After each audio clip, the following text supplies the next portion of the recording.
کثرت تلاوت کی کیسا عمل ہے، قرآن سے محبت کتنا کمال کا عمل ہے کہ فرشتے آ کر اپنے ہاتھوں سے پانی پلا رہے ہیں۔ جبریل امین کا ساتھ گویا انہیں نصیب ہوا۔ حضرت علی بن صالح اور حضرت حسن بن صالح رحمۃ اللہ تعالی علیہ، یہ دو بھائی تھے۔ یہ فیملی کے بارے میں ذرا جانیے گا۔ ہماری بہت ساری فیملیز یہاں بیٹھی ہیں، گھر والے بیٹھے ہوں گے، بھائی بیٹھے ہوں گے، والد بیٹھے ہوں گے، سن رہے ہوں گے مجھے۔ ہماری فیملی میں ہم نے اپنے کام بانٹے ہوتے ہیں۔ دکان ہے تو ٹائمنگ بانٹے ہوتے ہیں، صبح ایک بھائی جائے گا، شام کو دوسرا بھائی جائے گا، یہ دو بھائی فلاں دکان پہ جائیں گے، ایک بھائی فلاں دکان پہ جائے گا، والد صاحب یہ کریں گے تو بیٹے یہ کریں گے۔ نارملی کاموں کی ہم تقسیم کاری کرتے ہیں۔ جس فیملی کی میں آج بات کر رہا ہوں، انہوں نے دیکھو کیا تقسیم کاری کی تھی، ان کی ڈسٹریبیوشن آف ورک کیا تھا کہ یہ پورا جو گھرانہ تھا نا، یہ تلاوت قرآن کا بڑا شوقین تھا۔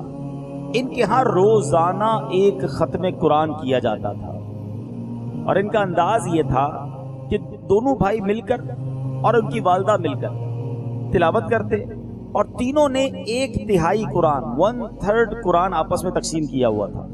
اور سبحان اللہ، ایک تہائی بھائی پڑھتا، دوسرا یعنی 1/3 بھائی پڑھتا، یعنی 10 پارے ایک بھائی پڑھتا، 10 پارے دوسرا بھائی پڑھتا، 10 پارے والدہ پڑھتی، یوں روزانہ گھر میں قرآن کا ختم ہو جاتا تھا۔ تھوڑا عرصہ ہوا تو والدہ کا انتقال ہو گیا، ایک پارٹنر کم ہو گیا، ایک فرد کم ہو گیا۔ تو اب انہوں نے پلان کیا کہ روز قرآن جو چل رہا ہے نا، اس کو ختم نہیں کرنا ہے، اب ہم آدھا آدھا قرآن پڑھیں گے۔ ایک بھائی آدھا قرآن پڑھتا، دوسرا بھائی آدھا قرآن پڑھتا، والدہ کی کمی پوری کر دی اور روز قرآن کی تلاوت ہوتی رہی۔ کچھ عرصے بعد حضرت علی بن صالح کا بھی وصال ہو گیا رحمت اللہ علیہ۔ اب ایک بھائی رہ گئے، حضرت حسن بن صالح رحمت اللہ تعالی علیہ رہ گئے۔ شوق تلاوت ایسا تھا کہ تلاوت میں کمی نہ آئے، والدہ اور بھائی کی کمی پوری کرنے کے لیے روزانہ تلاوت قرآن کرتے، پورا قرآن ختم کر لیتے۔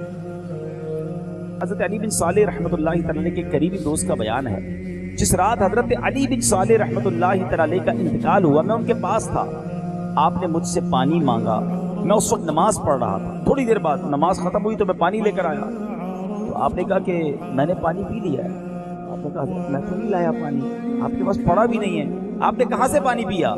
تو آپ نے فرمایا کہ اللہ پاک کی رحمت سے ابھی ابھی جبریل امین میرے پاس آیا اور انہوں نے پانی مجھے پیش کیا، اور فرمایا کہ انبیاء، صدیقین، شہداء اور صالحین یعنی نیک بندے وہ لوگ ہیں جن پر اللہ پاک نے انعام فرمایا۔ اے علی بن صالح سنو، تمہارا بھائی اور تمہاری والدہ بھی انہی نیک بندوں میں شامل ہیں جن پر اللہ پاک کا انعام ہے۔ وہ شخص کہتا ہے یہ حضرت علی بن صالح رحمت اللہ تعالی علیہ کی آخری گفتگو تھی، اور اس کے ساتھ ہی آپ کی روح جو ہے اب جسم سے پرواز کر گئی۔ اللہ پاک کی ان پر رحمت ہو اور ان کے صدقے ہماری مغفرت ہو۔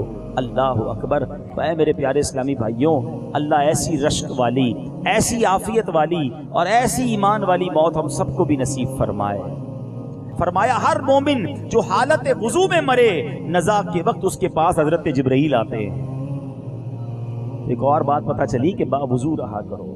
ہاں، جتنا موقع ملے وضو ٹوٹ جائے پھر وضو کر لیں، رات کو سوتے وقت با وضو سویا کریں۔ ایک اور روایت میں آتا ہے کہ جو با وضو سوئے اور رات انتقال ہو جائے تو وہ شہادت کی موت پاتا ہے۔ تو ہمیں با وضو رہنا ہے، اور جس کی با وضو حالت میں موت ہوگی، جبرائیل اس کے پاس آخری وقت تشریف لائیں گے۔ سبحان اللہ۔ تو اے میرے پیارے اسلامی بھائیوں، تلاوت قرآن کتنا کمال کا عمل ہے، اور قرآن کی تلاوت کی تو کیا ہی بات ہے۔ حضرت ثابت بنانی رحمت اللہ تعالیٰ بڑے کمال کے بزرگ ہیں۔ آپ کے بارے میں آتا ہے بہت نیک تھے، پرہیزگار بندے تھے، ہمیشہ دن کو روزہ رکھتے، ساری رات عبادت کیا کرتے۔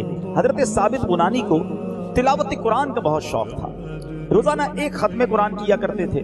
آپ کی خوبصورت عادت یہ بھی تھی کہ آپ جس مسجد کے قریب سے گزرتے اس میں 2 رکعت تحیۃ المسجد ضرور پڑھا کرتے۔ تحدیث نعمت کے طور پہ فرماتے ہیں کہ میں نے جامع مسجد کے ہر پلر کے پاس قرآن پاک کا ختم کیا ہے اور اللہ پاک کی بارگاہ میں گریہ وزاری کی ہے۔ ہر پلر پر جامع مسجد کے کہتے میں نے ایک قرآن ختم کیا، اتنا تلاوت کرتے تھے۔ اب جب آپ کا آخری وقت آیا، تدفین ہو گئی، تو تدفین کے وقت تدفین ہو گئی تو ایک اینٹ جو ہے وہ اچانک سرک گئی، تو لوگ جب اٹھانے کے لیے جھکے تو حیران رہ گئے کہ آپ قبر میں کھڑے ہو کر نماز پڑھ رہے ہیں۔ آپ کے گھر والوں سے معلوم کیا گیا یہ کیسے؟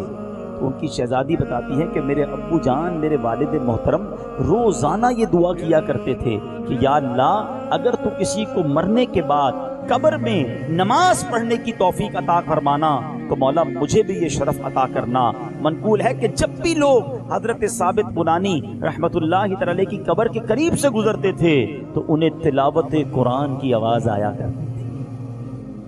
آئے ہائے ہائے، دہن میلا نہیں ہوتا، بدن میلا نہیں ہوتا، خدا کے اولیاء کا تو کفن میلا نہیں ہوتا۔ اے میرے پیارے اسلامی بھائیوں، غور کیجئے، اللہ والوں کو تلاوت سے اتنی محبت تھی کہ قبر میں بھی تلاوت کرتے، قبر میں بھی اللہ سے دعا کی کہ اللہ مرنے کے بعد بھی نماز کی توفیق دینا۔ اے میرے پیارے اسلامی بھائیوں سنو، قرآن وہ کمال کی نعمت ہے۔ بدقسمتی سے آج بہت بڑی تعداد قرآن کے نور سے، قرآن کی قرب سے دور ہے۔ پیارے آقا علیہ الصلوۃ والسلام کی ایسی ایسی احادیث ہیں کہ ایمان تازہ ہو جاتا ہے۔ صاحب قرآن محبوب رحمان صلی اللہ تعالی علیہ وسلم نے فرمایا بروز قیامت قرآن کریم تشریف لائے گا اور تلاوت کرنے والے کی سفارش کرتے ہوئے فرمائے گا، عرض کرے گا اللہ کی بارگاہ میں، اے رب کریم اسے زینت عطا فرما۔ چنانچہ تلاوت کرنے والے کو کرامت کا تاج پہنایا جائے گا۔ قرآن کریم کہے گا یا رب زدہ، اے اللہ اضافہ فرما۔ چنانچہ تلاوت کرنے والے کو کرامت کا لباس پہنایا جائے گا۔ قرآن عرض کرے گا یا ربی ارضی عنہ، اے رب کریم اس بندے سے راضی ہو جا۔ اللہ پاک اس سے راضی ہو جائے گا اور حکم ہوگا اے بندے قرآن کریم پڑھتا جا اور جنت کے درجات چڑھتا جا۔ یعنی جتنا قرآن پڑھتا جائے گا اتنا جنت میں اور اونچائی پر اور بلند مقام پر پہنچتا جائے گا۔ یہ ہے قرآن۔ قرآن وفا کرتا ہے، قرآن ساتھ دیتا ہے، قرآن چھوڑتا نہیں ہے کہ جو قرآن کو تھام لیتا ہے۔ بدقسمتی یہ ہے ہم نے بہت ساری چیزیں تھامی ہوئی ہیں۔ آج موبائل فون ہماری زندگی کا شاید سب سے اہم جز ہے، اور اس موبائل فون کے سافٹ ویئرز ہیں، سارا دن موبائل کے ساتھ ہیں۔ ہم کتنے سافٹ ویئر روز کھولتے ہیں؟ کئی سافٹ ویئر تو وہ ہیں جو دن میں 100 بار بندہ کھول کے دیکھتا ہے کہ کچھ میسج تو نہیں آیا، کوئی پیغام تو نہیں آیا۔ یہ سارے سافٹ ویئر آف لائن ہو جائیں گے جب میں اور آپ دنیا سے جائیں گے۔ ہو سکتا ہے کچھ لوگ بات بھی کریں کہ یار 2 دن ہو گئے آن لائن نہیں ہوا، 3 دن ہو گئے آن لائن نہیں ہوا، خیریت تو ہے، بندہ کدھر گیا؟ تھوڑے دنوں بعد پتا چلے گا کہ بندہ ہی آف لائن ہو گیا ہے، بندہ قبر میں چلا گیا۔ پرانا واقعہ میں نے پہلے بھی بیان میں ایک جگہ بیان کیا تھا۔ ایک صاحب کی ایک امانت میرے پاس تھی، اتفاق سے کچھ عرصے تک میرے پاس تھی اور کسی وجہ سے وہ بھول گئے تھے، مجھے بھی یاد نہیں تھا۔ سامان وغیرہ تلاش کیا تو اس میں سے وہ فائل نکل آئی۔ اب میں نے کہا یار اتنے سال پرانی فائل ہے، میں ان کو تلاش کروں، ان کی امانت ان کو دے دوں۔ اس میں ان کا فون نمبر لکھا ہوا تھا، فون نمبر ملاؤں تو فون نمبر بند۔ اب میں نے کہا کدھر ڈھونڈوں ان کو، کیسے ڈھونڈوں؟ اچانک خیال آیا کہ یار ہر بندے کا سوشل میڈیا پہ اکاؤنٹ ہوتا ہے، ان کا بھی اکاؤنٹ ہوگا۔ میں نے ان کا نام ڈالا تو اکاؤنٹ سامنے آ گیا۔ میں نے کہا چلو اللہ کا شکر، اسی پہ میسج کرتا ہوں۔ مگر جب میں نے ان کا اکاؤنٹ چیک کیا تو 1 سال ہو گیا تھا وہ آن لائن نہیں ہوئے تھے، 1 سال ہو گیا۔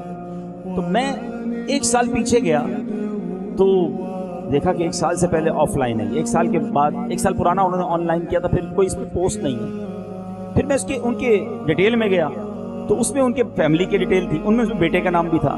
بیٹے کے پیج پر گیا، ادھر جا کے میں نے میسج کیا کہ مجھے آپ سے بات کرنی ہے۔ تھوڑی دیر ہوئی تو ان کے بیٹے کا فون آ گیا، تو میں نے کہا آپ فلاں صاحب کے بیٹے بول رہے ہیں؟ کہا۔ میں نے کہا والد صاحب کہاں ہیں؟ کہ ان کا 1 سال پہلے انتقال ہو گیا۔ یعنی اس کا مطلب کیا ہوا، جو میں بات بیان میں کرتا تھا نا، پریکٹیکلی میرے سامنے آ گئی کہ جب بندے نے اپنے سوشل اکاؤنٹ کو یوز کرنا چھوڑ دیا، اس کا مطلب وہ بندہ دنیا سے ہی چلا گیا۔ ہم سب جب دنیا سے جائیں گے نا، اس سارے اکاؤنٹ، سارے سافٹ ویئر آف لائن ہو جائیں گے۔ بہرحال اس بندے کے، اس کے بیٹے سے رابطہ کیا، میں نے ان کی امانت لوٹا دی، بہت خوش ہوئے، دعائیں دی۔ مگر اب میں پھر آتا ہوں اپنے موضوع پر۔ مگر قرآن وہ نعمت ہے کہ جب ہم دنیا سے چلے جائیں گے تو قبر میں بھی آن لائن ہوگا، ادھر بھی سفارش کرے گا، محشر میں بھی سفارش کرے گا، اور قرآن اپنے پڑھنے والے کی مغفرت کروائے گا۔ اللہ سے عرض کرے گا کہ اے اللہ اس کو عزت کا تاج پہنا، عزت کا لباس پہنا، میرا مولا تو اس سے راضی ہو جاؤ، سچ بتاؤ یہ سافٹ ویئر سے زیادہ وقت ہمارا گزرنا چاہیے یا قرآن کے ساتھ زیادہ وقت گزرنا چاہیے جو مرنے کے بعد بھی کام آئے گا؟ سنیے، ایک روایت میں ہے کہ نبی پاک علیہ الصلوۃ والسلام فرماتے ہیں جو بندہ دن اور رات میں قرآن کریم کی تلاوت کرتا ہے، قرآن کریم کے حلال کو حلال اور حرام کو حرام جانتا ہے، اللہ پاک فرشتوں کو اس کا رفیق بنا دیتا ہے، فرشتوں کو اس کا ساتھی بنا دیتا ہے۔ جب قیامت کا دن ہوگا قرآن کریم اللہ کی بارگاہ میں دلائل دے گا، قرآن کہے گا اے رب کریم، ہر شخص دنیا میں اپنے کام کی اجرت لیتا ہے، کام کرتا ہے تو اس کی اجرت ملتی ہے، اے اللہ فلاں شخص دن اور رات قرآن کی تلاوت کرتا تھا، اے رب کریم اس نے میرے حلال کو حلال جانا، حرام کو حرام جانا، یا رب اب آج اسے اجر عطا فرما، آج اس کو مزدوری عطا فرما۔ قرآن کریم کی اس عرض پر بندے کو تاج شاہی اور کرامت کا لباس پہنایا جائے گا۔ اللہ پاک قرآن سے فرمائے گا حل رضیتا، اے قرآن اب تو راضی ہے؟ قرآن کہے گا اے اللہ اس سے بھی افضل اجر عطا فرما، اور زیادہ اجر عطا فرما۔ اب اس بندے کو بادشاہت اور جنت عطا کر دی جائے گی۔ قرآن سے کہا جائے گا حل رضیتا، اے قرآن اب تو راضی ہے؟ قرآن کہے گا یا رب اب میں راضی ہوں۔ اللہ اکبر، قرآن ہمارے بارے میں رب سے بات کرے گا، وہ جب کرے گا نا تو ہم قرآن پڑھنے والے ہوں گے، جب ہمیں قرآن سمجھ آتا ہوگا ہم قرآن کے احکام پر عمل کرنے والے ہوں گے۔ مگر آج بہت بڑی تعداد، شاید قرآن کھولے ہوئے بھی عرصہ ہو گیا۔ ہاں قرآن سے ہمارا تعلق ایک ہے، ہاں وہ بڑا گہرا تعلق ہے۔ وہ کیا ہے؟ جیسے ہی نئی دکان لینی ہے قرآن خوانی کرانی ہے، جیسے ہی نیا گھر لینا ہے قرآن خوانی کرے۔ کون کرے گا قرآن خوانی؟ مدرسے کے بچے آگے کریں گے، ہم تو نہیں کریں گے، ہمیں تو پڑھنا ہی نہیں آتا۔ بدقسمتی ہے کہ جس کے گھر پہ قرآن خوانی ہے نا اس کو بھی قرآن نہیں پڑھ رہا ہوتا ہے، کیونکہ باقی دوسرے لوگ پڑھیں گے نا قرآن۔ یعنی قرآن کو ہم نے اپنے گھر اور اپنے دکان پر برکت کے لیے سمجھا ہے، بس پڑھنا کہاں ہے ہم نے قرآن، سمجھنا کہاں ہے؟ اچھا قرآن کو چوم کے رکھیں گے دلدان میں لپیٹ کر، ماشاءاللہ قرآن۔ قرآن کا ایک اور کام بھی ہے، ساری شادی میں ناچ گانے ہوں گے اور جب دلہن کی رخصتی کا وقت آئے گا تو قرآن یاد آئے گا، پتہ نہیں وضو بھی رکھ کرتے نہیں کرتے قرآن پکڑتے وقت، وہ دلہن کے سر پہ رکھ دیں گے۔ بھائی یہ قرآن اس لیے ہمارے پاس، اللہ اکبر، کیا اس لیے قرآن نازل ہوا؟ رب کا کلام اس لیے نازل ہوا کہ نہ پڑھنے کا ٹائم نہ سمجھنے کا ٹائم، حالانکہ اس قدر فضائل، اس قدر برکتیں۔ اللہ کرے کہ ہم قرآن کے نور کو سمجھنے میں کامیاب ہوں اور اس کی برکتیں ہم اٹھائیں۔ سبحان اللہ۔ سنیے، اللہ کے حبیب علیہ الصلوۃ والسلام فرماتے ہیں، بعض اوقات آپ نے دیکھا ہوگا مسجد میں کچھ لوگ تلاوت کر رہے ہوتے ہیں اور کچھ لوگ دعا کر رہے ہوتے ہیں۔ دعا کرنا بھی عبادت، قرآن پڑھنا بھی عبادت، مگر سنو قرآن پڑھنا کیسا کمال کا کام ہے۔ اللہ فرماتا ہے، حدیث قدسی ہے، نبی پاک فرماتے ہیں کہ رب فرماتا ہے جو بندہ تلاوت قرآن اور میرے ذکر میں مصروف ہونے کے سبب مجھ سے مانگ نہ سکے، میں اسے مانگنے والوں سے زیادہ افضل عطا فرماتا ہوں۔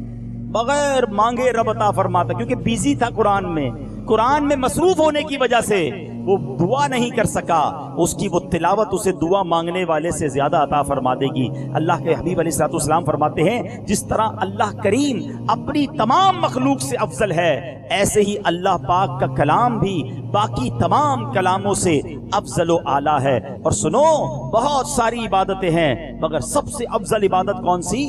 آقا فرماتے ہیں افضل عبادتی امتی قراءۃ القرآن، قرآن کریم میری امت کی افضل ترین عبادت ہے، مگر تلاوت قرآن نہیں کرتے۔ افسوس یہ ہے کہ تلاوت کرنا بھی نہیں آتا، ایک یہ بڑا مسئلہ ہے۔ قرآن پڑھتے بھی ہیں بہت سارے لوگ مگر قرآن صحیح پڑھنا نہیں آتا، اپنی مرضی کا قرآن پڑھ رہے ہوتے ہیں۔ قرآن عربی زبان میں، اور Arabic is the most sensitive language on earth, زمین پر سب سے زیادہ حساس زبان اگر کوئی ہے تو وہ عربی زبان ہے۔ ہا اور ہا کا فرق ہے، قاف اور کاف کا فرق ہے، اور معنی بہت دور ہو جاتا ہے۔ بہت آسان طریقے سے سمجھا دیتا ہوں کہ تھوڑا سا فرق کتنا فرق کر دیتا ہے۔ قاف، ٹھیک ہے، موٹا قاف، قاف سے آتا ہے قلب۔ قلب کے معنی کیا ہے؟ اتنا تو پتہ ہے نا کیا ہے؟ دل، امراض قلب کہتے ہیں نا، دل۔ اور قلب کی جگہ کوئی پڑھتا ہے قلب، ڈنڈی والا کاف۔ سننے میں تو بہت تھوڑا فرق ہے، قلب اور قلب، مگر یہ قلب کا معنی کیا ہو گیا؟ کتا۔ اللہ اکبر، کدھر دل کدھر کتا۔ اب آپ سوچو کہ یہ چھوٹا موٹا فرق کر کے چل رہے ہوتے ہیں۔ اچھا پھر کچھ لوگ بڑے عجیب ہیں، ان کو سمجھاؤ نا یار آپ کی تلاوت ٹھیک نہیں ہے، آپ صحیح طریقے سے نہیں پڑھتے، کہتے اللہ معاف کرنے والا ہے۔ مولانا صاحب اتنا مشکل بھی نہیں ہوتا ہے۔ اچھا پہلے ہم سمجھاتے تھے نا، تھوڑا مشکل تھا، لوگ مشکل سے سمجھتے تھے. ابھی جب سے موبائل، سافٹ ویئر، ویب سائٹیں، ایپلیکیشنز آ گئی، ہمارا کام بڑا آسان ہو گیا. اب میں آپ کو آپ کی زبان میں سمجھاتا ہوں، اب آپ کو شاید جلدی سمجھ آ جائے. جو کہتے ہیں اب چل جاتا ہے، تھوڑا بہت فرق چل جاتا ہے، چلو میں اب ان کو سمجھا دیتا ہوں. موبائل میں آپ نے ایک پاس ورڈ لگایا، بینک اکاؤنٹ ہے آپ کا، اس پہ آپ نے ایک پاس ورڈ لگا دیا، یا آپ کی کوئی ویب سائٹ ہے، آپ نے اس پہ پاس ورڈ لگایا ہوا ہے، ٹھیک ہے. اور مثال کے طور پہ آپ نے احمد نام کا پاس ورڈ لگایا، احمد 1226 سمجھانے کے لیے، اور آپ نے احمد جو ہے وہ اسمال ورڈز میں لکھا ہے. اب صرف احمد کا ایک کیپٹل ورڈ میں لکھ دیں، کھل جائے گی ویب سائٹ؟ بتاؤ، نہیں کھلے گی نا. اچھا یہ بھی تو احمد ہی ہے، صرف ورڈ ایک بڑا ہو گیا. اچھا 1226 کی جگہ ایک ہٹا دو، 226 کر دو، کھل جائے گی؟ نہیں کھلے گی. اچھا ایک کام کرو، چلو کچھ تبدیل نہیں کر، بیچ میں ایک نقطہ ہی لگا دو بس، احمد کے بعد ایک نقطہ لگاؤ، پھر 1226 کر دو، پھر کھل جائے گی. پھر تو کھل جانی چاہیے، تھوڑا ہی فرق ہے نا. نہیں کھلے گی. اچھا صرف نقطہ بھی نہیں لگاتے، صرف اسپیس دے دیتے ہیں بیچ میں. اب تو کھل جانی چاہیے یار، خالی جگہ ہی چھوڑی ہے بیچ میں، اور کیا کچھ ڈالا بھی نہیں ہے. سب کہہ رہے ہو نہیں کھلے گی، بڑے سمجھدار ہو. تمہاری ویب سائٹ جیسا لکھا تب کھلے گی، میرے رب کا قرآن جیسے پڑھو گے چل جائے گا. خود غور کریں نا، قرآن کریم جیسا نازل ہوا ہے، جس زبان میں نازل ہوا ہے، اس کے تقاضے پورے کرنے پڑیں گے، اس کو اسی انداز سے پڑھنا پڑے گا، ورنہ معنی کدھر کے کدھر چلا جائے گا. روزانہ نماز میں ہم پڑھتے ہیں الحمدللہ رب العالمین، کیا معنی ہے؟ تمام تعریفیں اللہ تعالیٰ کے لیے ہیں جو عالمین کا رب ہے. تو مضمون یہی بنتا ہے نا. اگر کوئی پڑھتا ہے الحمدللہ رب العالمین، معاذ اللہ، سننے میں فرق بہت تھوڑا ہے. الحمدللہ اور الحمدللہ فرق کیا ہے؟ ہا کی جگہ اس نے کیا پڑھا؟ ہا. یہ دونوں الگ لفظ ہیں. اب اس کا معنی پتہ کیا بن جائے گا؟ معاذ اللہ. بولتے ہوئے بھی مزہ نہیں آ رہا. تمام شعلے اور برائیاں اللہ کے لیے. اب مجھے بتاؤ، جو نماز ایسے پڑھ رہا ہے، نماز فائدہ دے گی، برکت دے گی؟ کیونکہ قرآن کے بارے میں یہ بھی آتا ہے کہ کچھ قرآن پڑھنے والے ایسے ہیں جن پر خود قرآن لعنت کرتا. لوگ قرآن پڑھ رہے ہیں، نمازیں پڑھ رہے ہیں، مگر ٹھیک نہیں پڑھ رہے، اس لیے شاید برکت بھی نہیں مل رہی ہے، روحانیت بھی نہیں مل رہی ہے، دل کو سرور بھی نہیں مل رہا ہے. حالانکہ قرآن کا تو ایک ایک لفظ سبحان اللہ. مولا علی شیر خدا کرم اللہ تعالی وجہ الکریم نے کمال کی بات فرمائی. آپ فرماتے ہیں جو بندہ بے وضو تلاوت کرتا ہے، کچھ لوگوں کو قرآن یاد ہوتا ہے نا، زبانی پڑھ رہے ہیں، وضو نہیں ہے، اسے 10 نیکیاں ملیں گی. جو با وضو تلاوت کرے 25 نیکیاں ملیں گی. جو نماز میں بیٹھ کر قرآن کی تلاوت کرے ہر حرف کے بدلے 50 نیکیاں ملیں گی. اور جو نماز میں کھڑے ہو کر تلاوت کرے ہر حرف کے بدلے اسے 100 نیکیاں ملیں گی. وارے نیارے. اب تو ایک اور بات سیکھنے کو ملی، کاروباری لوگ بھی بیٹھے، پکے کاروباری بنو نا. اب مثال دے رہا ہوں، آپ کو سورہ ملک پڑھنی ہے یا سورہ یاسین پڑھنی ہے، قرآن کی کوئی ایسی سورت پڑھنی ہے جو آپ کو یاد ہے، تو بیٹھ کے پڑھنے کی بجائے کھڑے ہو جاؤ نا نفل کے لیے، نفل کی نیت کرو اور وہ سورہ یاسین پڑھ لو، سورہ ملک پڑھ لو، جو پڑھنی ہے اور یاد بھی ہے، صحیح یاد ہے، تو ایک حرف پر 100 نیکیاں کماؤ نا. نماز میں کھڑے ہو کر اگر کوئی تلاوت کرتا ہے تو ہر حرف کے بدلے 100 نیکیاں ملتی ہیں. تو قرآن تو بندہ پڑھتا جائے اور نامہ اعمال میں نیکیوں کا انبار لگاتا جائے، مگر مسئلہ یہ ہے کہ قرآن پڑھنا نہیں آتا. اور بدقسمتی یہ ہے کہ کسی کو قرآن سیکھنے کا ٹائم بھی نہیں ہے. حالانکہ قرآن کے فضائل کیسے سنو. حضرت امام احمد بن حنبل رحمۃ اللہ تعالی کہتے ہیں مجھے خواب میں اللہ پاک کا دیدار نصیب ہوا.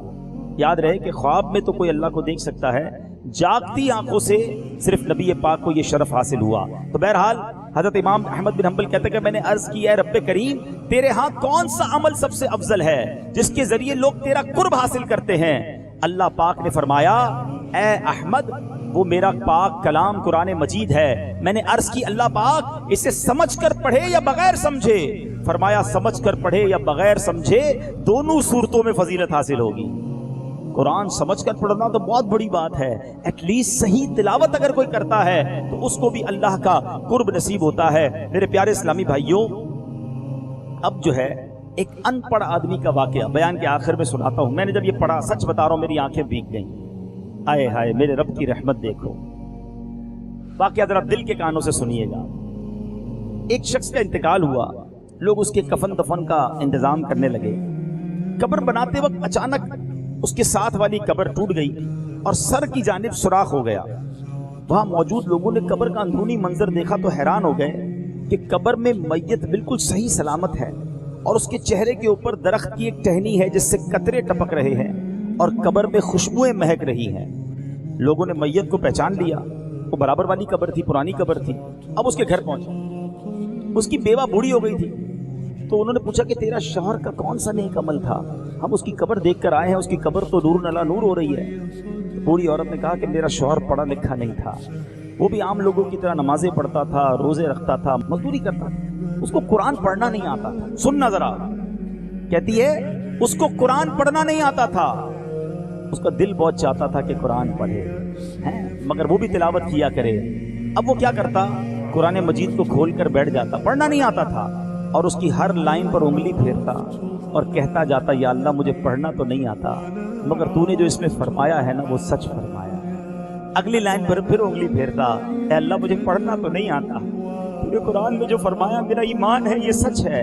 اس کی بیوی کہتی بس وہ بندہ یہی کہتا جاتا اور قرآن سے محبت کرتا اور پورا قرآن اسی طرح ختم کر دیتا، بس اس کا یہی ایک خاص عمل تھا، شاید یہی وجہ ہے کہ اس کی برکت سے اس کی قبر مہک رہی۔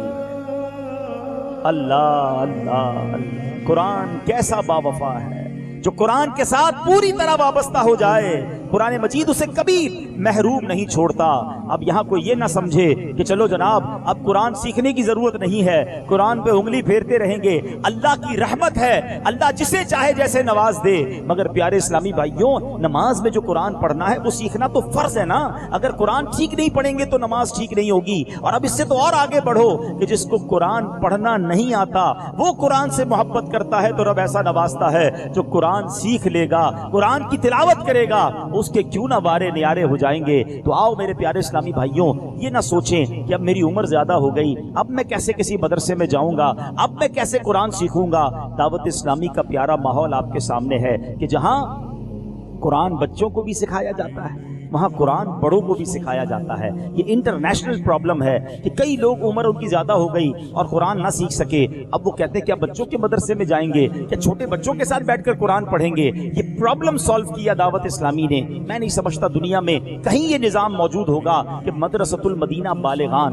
بڑوں کے مدرسے بنائے گئے اور پوری دنیا میں بنائے گئے اور یہ عام مسجدوں میں بنا دیے گئے کہ جناب آپ رات کو جب بھی کاروبار سے واپس آئیں، مغرب کے بعد عشاء کے بعد 15-20 منٹ کے لیے آ جائیں، اپنے تلفظ ٹھیک کر لیں، اپنے مخارج ٹھیک کر لیں تاکہ آپ کی نماز ٹھیک ہو جائے، آپ کی تلاوت ٹھیک ہو جائے۔ اچھا بچوں کے مدرسے الگ ہیں، آپ کو جان کر خوشی ہوگی کہ دعوت اسلامی کے اگر میں 2022 مارچ کی بات کروں تو اس وقت دعوت اسلامی کے 5400 سے زیادہ مدرسۃ المدینہ موجود ہیں۔ میں 5400 بچوں کی بات نہیں کر رہا ہوں، 5400 سے زیادہ مدرسے موجود ہیں جن میں بچے اور بچیاں بغیر کسی فیس کے تقریباً 3.25 لاکھ 2.5 لاکھ بچے بغیر کسی فیس کے قرآن پاک پڑھ رہے ہیں۔ اور سبحان اللہ اب تک مدرسۃ المدینہ سے 1 لاکھ سے زیادہ حافظ قرآن بن چکے ہیں، 3.25 لاکھ سے زیادہ بچے ناظرہ قرآن ختم کر چکے ہیں۔ اس امت کو دعوت اسلامی حافظ دے رہی ہے، اس امت کو دعوت اسلامی علماء دے رہی ہے۔ 1150 کے قریب جامعۃ المدینہ قائم ہیں اور الحمدللہ 90,000 کے قریب اسلامی بھائی اور اسلامی بہنیں درس نظامی کر رہے ہیں۔ ان دونوں کو ملا لیں تقریباً 3.25 لاکھ کے قریب بچے اور بچیاں وہ ہیں جو بغیر فیس کے قرآن پڑھ رہے ہیں، درس نظامی کر رہے ہیں۔ اللہ اکبر، قرآن کی خدمت جو دعوت اسلامی نے کی ہے، دنیا کے کونے کونے میں قرآن کو آسان طریقے سے پہنچانے کا جو کام کیا ہے، اس کی مثال شاید آپ کو نہ ملے۔ اتنے سارے مدرسے ہوتے ہوئے اب لوگ کہتے تھے جناب ہم جب کام سے آتے ہیں دیر ہو جاتی ہے، ٹائم نہیں ہے، ہم دنیا کے ایسے ملک میں رہتے ہیں جہاں مدرسہ قریب نہیں ہے۔ ان کا پرابلم کیسے سالو کیا؟ دعوت اسلامی نے آن لائن مدرسہ بنا دیا۔ آج الحمدللہ دنیا کے 75 سے زیادہ ملکوں میں 21,000 کے قریب اسٹوڈنٹ جو ہیں آن لائن مدرسے کے ذریعے، جس کا نام فیضان آن لائن اکیڈمی ہے، قرآن پاک بھی پڑھ رہے ہیں، درس نظامی بھی کر رہے ہیں اور 30 کے قریب کورسز ہیں جن کے ذریعے علم دین پھیلایا جا رہا ہے۔ اللہ اکبر، اگر اتنا آسان قرآن پڑھنا ہو گیا، سیکھنا ہو گیا، اور یہ صرف دنیا بھر کے لوگوں کے لیے نہیں، آپ بھی آن لائن پڑھ سکتے ہیں۔ آپ کو لگتا ہے کہ دن میں ٹائم نہیں ہے، رات دیر سے فارغ ہوتا ہوں، آپ رات 12 بجے فارغ ہوں، 1 بجے فارغ ہوں، آدھا گھنٹہ اپنا بک کیجئے اور اب جناب quranteacher.net یہ ویب سائٹ ہے, یہاں جا کر کوئی بھی آدھا گھنٹہ اپنی مرضی کا بک کر لیں. قاری صاحب آپ کو اکیلے آن لائن آ کر اپنے مخارج درست کروائیں گے, آپ کو قرآن پڑھائیں گے, تفسیر قرآن پڑھائیں گے. اللہ اکبر. اس کے بعد لوگ یہ بھی کہتے تھے جناب ترجمہ قرآن اب بڑا مشکل ہے, پرانی اردو میں لکھا ہوا ہے. اللہ اللہ, دعوت اسلامی نے یہ مشکل بھی آسان کی, آسان اردو میں ترجمہ قرآن کنز العرفان ہمیں عطا کیا, اور آسان اردو میں تفسیر قرآن صراط الجنان عطا فرما دی. اور تفسیر قرآن 10 جلدوں پر ہے. لوگ کہتے ہیں جناب اتنی بڑی جلد, اتنی بڑی کتاب 4-5 ہزار روپے کہاں خرچ کریں گے؟ بہت ساری چیزوں پر خرچ کرنے کے لیے بندے تیار ہو جاتے ہیں. جوتے لینے ہیں, کپڑے لینے ہیں, موبائل لینے, سب لیں گے.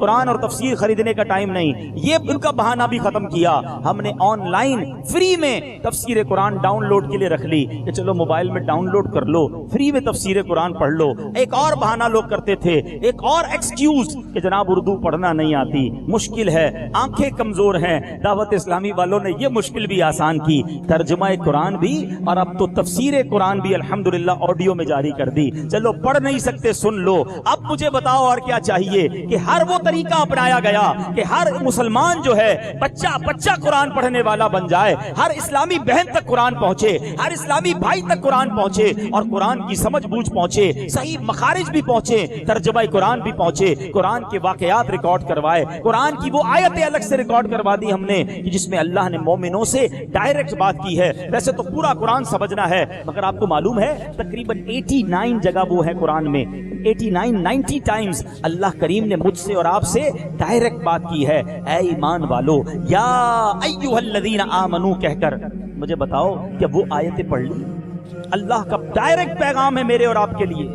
کیا اللہ کو یہ جواب دے سکو گے کہ مولا ٹائم نہیں تھا, بہت بیزی تھا, قرآن پڑھنے اور سمجھنے کا ٹائم نہیں ملا؟ اب لوگ کہتے ہیں وہ 90 آیتیں کیسے ڈھونڈیں, اتنا بڑا قرآن ہے. ہم نے وہ 90 آیتیں بھی الگ کر دی, اس کی آڈیو ریکارڈنگ بھی کر دی, اس کے ویڈیو پروگرام بھی ریکارڈ کیے, وہ بھی یوٹیوب پہ جاری کیے, وہ بھی مدنی چینل پر جاری کیے. لیکن اگر پھر بھی ہم پڑھنے کے لیے تیار نہ ہوں تو بتائیں قصور کس کا ہے؟ ایسا نہ ہو قیامت کے دن شرمندگی اٹھانی پڑے. اے میرے پیارے اسلامی بھائیوں, آج سب نیت کر لو. تو آئیے میں بھی نیت کروں, آپ بھی نیت کریں کہ روزانہ تلاوت قرآن کریں گے انشاءاللہ. جس کی نیت پکی بنتی ہے وہ ہاتھ اٹھائے کہ انشاءاللہ روزانہ تلاوت قرآن کریں گے. اور ایک اور عرض کروں گا, ایک بار, فقط ایک بار کسی صحیح قاری صاحب کو اپنی نماز اور اپنی تلاوت سنا دیں کہ حضرت آپ سن لیں میں نماز میں قرآن پڑھتا ہوں, یہ ٹھیک پڑھتا ہوں کہ نہیں. ہم فری سروس دے رہے ہیں نا آپ کو, اس مسجد میں بھی بلکہ تمام محلوں میں جدھر جدھر میری آواز جا رہی ہے, تقریباً پاکستان بھر میں کسی بھی دعوت اسلامی والے کو پکڑ کے یہ پوچھ لیں بھائی یہ بتائیں آپ کا مدرسہ کدھر ہے, بڑوں کا مدرسہ کہاں ہے اور کتنے بجے لگتا ہے. وہ رات کو چلے جائیں ان کے پاس, ان کو کہ میں نماز سناتا ہوں, قاری صاحب آپ نماز سنیں. وہ نماز سنیں. اگر آپ کو کہتے ہیں آپ کی نماز میں غلطی ہے تو چند دن اور جانا شروع کر دیں, تھوڑے دنوں میں آپ کی نماز ٹھیک ہو جائے گی, آپ کی تلاوت قرات کے جو مسائل ہیں وہ ٹھیک ہو جائیں گے. اب آپ کو تسلی ہو جائے گی جو میں پڑھ رہا ہوں وہ صحیح پڑھ رہا ہوں. تاخیر نہ کریں, قرآن سیکھ کر پڑھیں, انشاءاللہ وارے نیارے ہو جائیں گے. آپ کے دل میں وہ نور قرآن کا داخل ہوگا کہ آپ کو بہت لطف آئے گا. میں رب کریم سے دعا کرتا ہوں کہ اللہ مجھے بھی اور آپ کو بھی کثرت سے تلاوت قرآن کرنے کی توفیق عطا فرمائے, قرآن پاک سے سچی دوستی عطا فرمائے, اور قرآن پاک کے نور سے ہمارے دلوں کو منور فرمائے. آمین بجاہ النبی الامین صلی اللہ تعالی علیہ وسلم.